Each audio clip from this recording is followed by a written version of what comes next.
जय महाकाली, जय माँ मैडी। मैं काली फिर से मेरे चैनल श्री महाकाली दरबार में आप सभी का हार्दिक स्वागत करता हूँ। और आज एक अनोखी साधना विधि आपके समक्ष लाया हूँ। तो इस वीडियो को पूरा देखें और जानकारी पसंद आए तो वीडियो को लाइक, कमेंट और शेयर करना ना भूलें। और अभी तक आपने मेरे चैनल को सब्सक्राइब नहीं किया है तो सबसे पहले मेरे चैनल को सब्सक्राइब करें, ताकि ऐसी साधना और साबर मंत्र से जुड़ी जानकारी वाली वीडियो इसकी नोटिफिकेशन आप तक जरूर पहुंच सके। तो दोस्तों, आज बात करते हैं गणेश जी की ऐसी साधना और विधि जो सबसे बड़ी तांत्रिक विधि है और तंत्र शास्त्र में हजारों सालों से ये क्रिया होती चली आ रही है। तंत्र विद्या में इसका बहुत ही बड़ा महत्व है। ये साधना सफ़ेद आँख के पौधे से जुड़ी है। सफ़ेद आँख का पौधा, जिन्हें मंदार और गुजराती में आंकड़ा भी कहते हैं, परंतु ये सफ़ेद मंदार है, यानी कि इस पर लगने वाले फूल सफ़ेद कलर के होते हैं। तो चलो जानते हैं इस साधना से होने वाले फायदे के बारे में। तो पहला फायदा तो ये है कि इस साधना को करने से आपको सभी तरह की नेगेटिव एनर्जी से छुटकारा मिलता है और आपके घर में बुरा साया, नजर दोष, मूठ चोट, ऐसी समस्या सब कुछ खत्म हो जाता है। स्वीतार्क गणेश की साधना से दूसरा फायदा यह है कि आपके घर में साक्षात गणेश जी स्थायी हो जाते हैं। इसके फलस्वरूप रिद्धि सिद्धि आपके घर में गणेश जी के साथ में स्थायी रूप में वास करती है, जिससे आपके घर में धन धान्य की कभी कमी महसूस नहीं होती है और घर में खुशहाली आती है, सुख शांति आती है, दरिद्रता दूर होती है और भगवान गणेश की सिद्धि होती है। और इस साधना के जाने अनजाने बहुत सारे फायदे हैं जो साधना संपूर्ण होने से पहले ही आपको महसूस होने लगेंगे। चलो तो जानते हैं ये साधना कब, कहाँ और कैसे की जाती है। ये जो साधना की विधि है उसमें सबसे पहले ये देखा जाता है कि पूरे साल भर में रवि पुष्य नक्षत्र किस तारीख को है। तो हमने आपके लिए ये भी देखा है।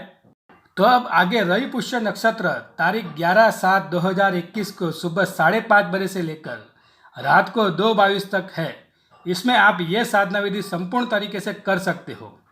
तो आपको शनिवार वाले दिन, यानी रविवार से एक दिन पहले शनिवार वाले दिन 10/7/2021 को शाम के समय ये सफ़ेद आँख के पौधे के पास जाना है और साथ में गाय का दूध, स्वच्छ जल, कुमकुम, चावल, एक सुपारी, 5 अगरबत्ती और हाथ में बांधने वाली जो मौली आती है लाल रंग की, जो धागा, वो लाल रंग की नाड़ा छड़ी आपको लेके जानी है। और सफ़ेद आँख के पौधे के पास जाकर वहाँ बैठकर दूध और पानी का मिश्रण आँख के पौधे की जड़ में नमन करते हुए चढ़ाना है और 5 सुगंधित अगरबत्ती जला के लाल चावल, जो कुमकुम मिश्रे चावल और एक सुपारी वहाँ जड़ के पास रखना है। और गणेश जी को ये प्रार्थना करनी है कि हे प्रभु, मैं आपको कल सुबह सूर्योदय से पहले लेने के लिए आऊँगा, तो कृपा करके आप मेरे साथ आइएगा, ऐसा निमंत्रण करना है। और मदार की थड़ में जड़ के पास वहाँ लाल मौली का धागा बांधना है। तो ये एक निमंत्रण की क्रिया है जिन्हें हर कोई भी आम साधक इस क्रिया को करके सफ़ेद आँख की जड़ को निमंत्रण दे सकता है।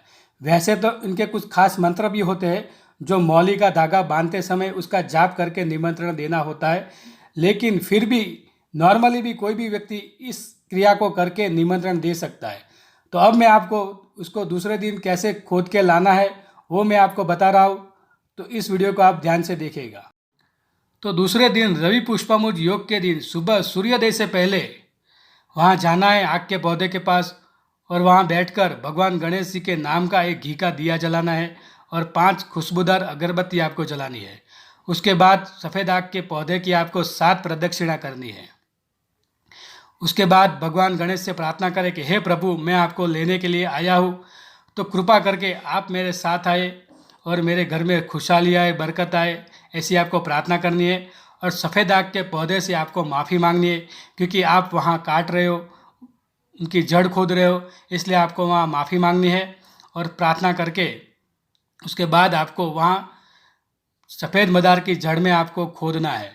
जो आप जिस चीज़ से खोद रहे हो वो लोहे की ना हो, बाकी आप किसी भी चीज़ से आपको खोदना है, जैसे लकड़ी हो गई, ऐसी कोई भी चीज़ नोकीली चीज़ से आपको खोदना है। और खोदने के बाद उसकी जो जड़ है उसको आपको घर पे लाना है। और ये जो क्रिया है वो आपको मौन रह के करना है, आपको कुछ भी बोलना नहीं है उस टाइम। जो भी प्रार्थना करनी है वो आपको मनोमन करनी है और मूल को खोद के आपको घर पे लाना है, बिना पीछे मुड़े हुए आपको पीछे मुड़ के देखना नहीं है और घर में लाके एक बाजोट के ऊपर उसकी स्थापना करके वहाँ आपको पूजा करनी है। धूप दीप से पूजा करके उसके बाद आपको सुखाना है। वो जो जड़ को आपको सुखा के किसी कारीगर से आपको वहाँ इस जड़ के ऊपर गणेश जी का आकार की आपको मूर्ति बनानी है। ये मूर्ति का आकार एक अंगूठे के आकार के जैसा हो, ज़्यादा से ज़्यादा 4 उंगल जितनी इस गणेश जी की मूर्ति आपको बनानी है। कुछ कुछ मदार ऐसा होता है जो 40-50 साल पुराना होता है, तो उसमें अपने आप गणेश जी का आकार अपने आप ले लेता है, तो वो जो है वो स्वयं सिद्ध होती है। उसमें आपको इसके ऊपर साधना करने की ज़्यादा ज़रूरत नहीं होती है, वो स्वयं सिद्ध गणेश की मूर्ति होती है। तो ऐसी मूर्ति मिलना बहुत ही मुश्किल है, लेकिन आप ऐसे सफ़ेद आग की जड़ को खोद के उसके ऊपर आप गणेश जी का आकार बना के उसके ऊपर आप साधना कर सकते हो। तो सफ़ेद मदार की जड़ से भगवान गणेश की प्रतिमा बन जाने के बाद उस प्रतिमा को घर के मंदिर में स्थापित कीजिए या फिर घर के मुख्य द्वार के ऊपर भी आप स्थापित कर सकते हो। और भगवान गणेश की मूर्ति को प्रतिदिन धूप दीप से पूजा कीजिए और हर महीने की विनायक चतुर्थी के दिन भगवान गणेश को पंचामृत से स्नान करवाए, लड्डू और मोदक का भोग लगाए और दुर्वा घास चढ़ाए। दुर्वा घास भगवान गणेश को बहुत ही प्रिय है। और लाल जासूद के फूल चढ़ाए। तो भगवान गणेश की इस प्रतिमा के सामने आसन पर बैठकर लाल मूंगे की माला या फिर लाल चंदन की माला या फिर रुद्राक्ष की माला से आप किसी भी मंत्र का जाप कर सकते हो या मूल मंत्र का जाप कर सकते हो। या फिर मैंने मेरी चैनल के ऊपर भगवान गणेश का साबर मंत्र दिया हुआ है, भगवान गणेश की सिद्धि का मंत्र दिया हुआ है। तो इस मंत्र को विनायक चतुर्थी के दिन अगर आप सुबह शाम 108 बार जाप करोगे तो भगवान गणेश की सिद्धि आपको मिलेगी, उनकी कृपा के हकदार आप बनोगे, जिसके फलस्वरूप आपके घर में खुशहाली आएगी, सुख शांति आएगी। और इस प्रतिमा पे भगवान गणेश की किसी भी रूप की साधना करने से सिद्धि तुरंत ही मिलती है। तो दोस्तों, श्वेतार्क गणेश की साधना के बारे में अगर कुछ ज़्यादा जानकारी चाहते हो तो आप हमसे संपर्क कर सकते हो। मैंने मेरा मोबाइल नंबर वीडियो की डिस्क्रिप्शन में दे रखा है। ये साधना की संपूर्ण विधि और गहराई से जानकारी हम आपको बताएंगे।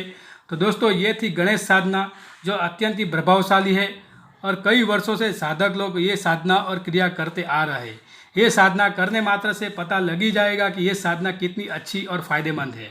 तो दोस्तों, मिलते हैं अगले वीडियो में। तब तक के लिए जय माँ मैडी, जय महाकाली, जय माँ चामुंडा।